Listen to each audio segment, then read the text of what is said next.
We're going to start our look at photo issues by addressing something that goes way back in photography and is something that is still part of photography today, even with our digital cameras. So, in the old days, back in the days of film, we had something we called film grain. This described the look of film that had kind of a textured or sandied appearance and would typically be more prevalent in film that was designed for darker situations. Higher ISO rated films that were more light sensitive would have more noise. Interestingly, now that we switched to digital technology, for the most part, we still have the same issue with digital cameras. Chips are getting better and better as manufacturers get more and more technology into lower cost cameras, but we still have noise, digital noise or grain, which for our purposes are the same thing, when it comes to images that are low light. New advances have made this less and less of an issue, and that's going to keep happening to the point where there probably will come a time when film grain is, if we don't want it, we can eliminate it completely. But for the most part, it's still very much alive and part of our day-to-day when it comes to photographs, even if you haven't really noticed it or paid attention to it. So I've opened up two photographs to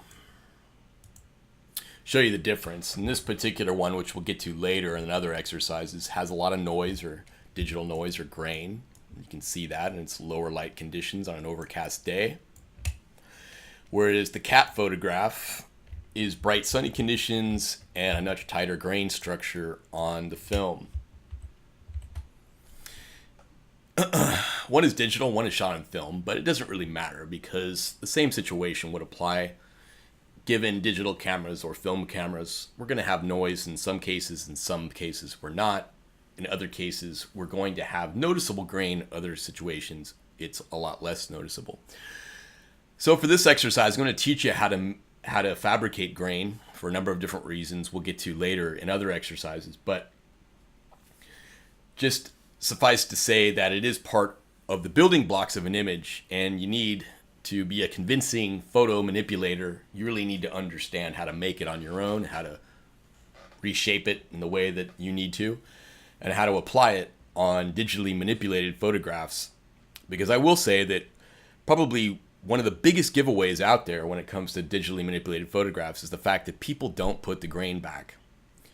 And you see this with video as well when people are learning how to do basic special effects on video and compositing.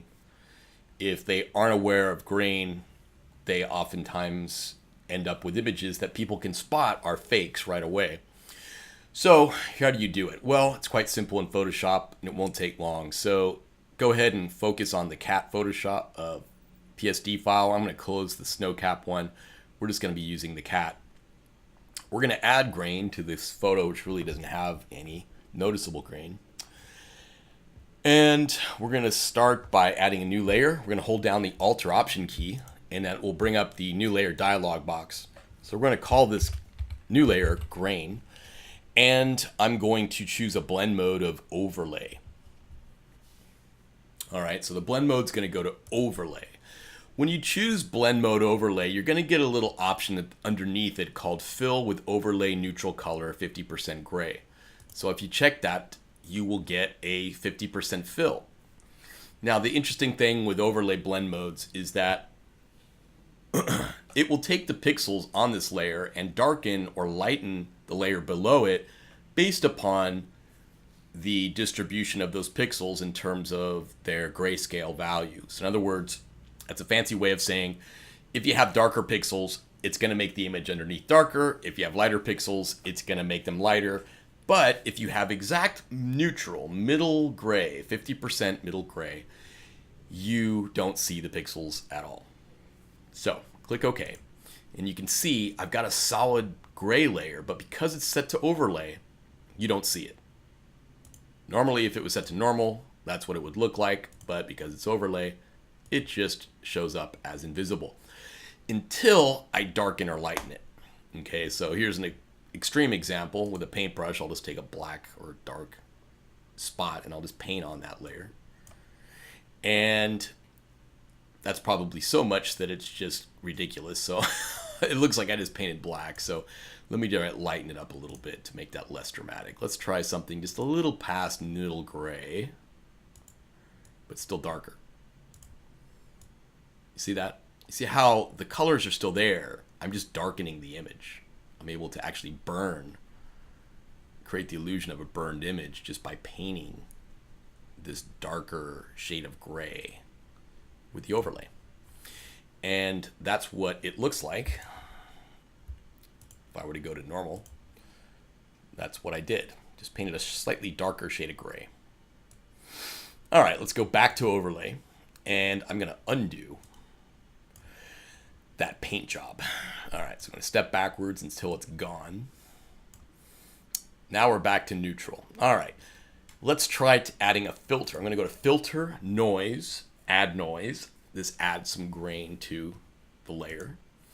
And here we go. Here's the Add Noise dialog box. Go ahead to the very bottom and check monochromatic for me so that it goes from color to black and white.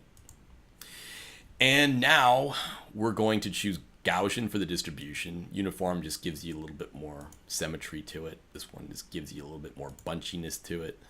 You can choose the one that suits you best. That really doesn't matter to me, but that is the difference. All right, now the amount, this is really kind of up to you, but make it a visible amount. We don't want to make it so subtle that you can't see it, but if you go too high, it's going to look ridiculous. So,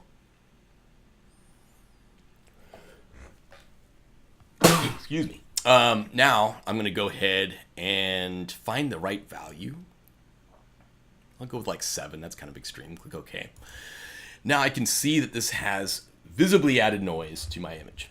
All right, so I've added a lot of grain, which may be what I want, maybe it's not what I want, but there are different reasons why you would want different levels of grains, usually to match other elements that you've used to composite an image together, or perhaps you've manipulated something by blurring it and you need to restore grain because it looks too synthetic. But this is kind of extreme, so I could take the opacity and drop it down so it's not so exaggerated. See, now I have some much more subtle effect. That's 50%, 60%, so you can start to fine-tune with the slider exactly how much you think it should have. At any rate, there are different size elements when it comes to grain. Sometimes you want the dots to be bigger, sometimes you want them smaller. There's no option for that on the filter itself, but what you can do is scale. I'm going to zoom out here. I'm going to choose the Move tool and make sure that Show Transform Controls is checked so that I get these corners, and then I can just sort of drag these out to scale it to make the grain much bigger. And I can zoom in, I can just see the effect that has and makes the little dots bigger. But I can also lock this in so it keeps those scale adjustments proportional. So it's kind of hard to show you on such a small screen, but basically, yeah, this is what we're doing. We're just scaling up the grain. Hit the checkbox to accept it, and then zoom in. And then you can see that this grain now looks different than it did when it was tighter. So here's the before, there's the after. The dots, you notice, got much bigger than they did earlier. If you want to do a comparison, you could quickly make 2. I'll just make another overlay layer. I'll just call this grain small. Fill that with 50% gray. I'm going to add my noise again to it, but turn off this one and you'll see the difference. You see now there is my small grain structure, and here is my big grain structure. See the difference? So the reason you may need to scale once again is you have to match the size of the grain and the amount of the grain. It's not that simple. So there are different cameras, different sensors, and or you may even be working with film that was scanned into the computer. So, you know, there's a lot of options when it comes to grain, and so you need to be able to emulate all of that.